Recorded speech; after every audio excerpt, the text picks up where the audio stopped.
This is the WLKATA AGV Rover. It supports joystick control, open API programming with Python, and WLKATA Blockfactory, a drag-and-drop tool made for WLKATA robots and Arduino-compatible devices.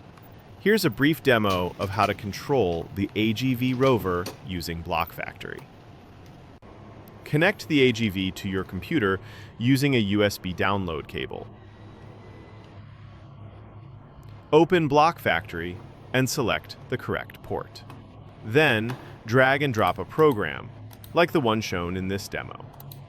Click Upload.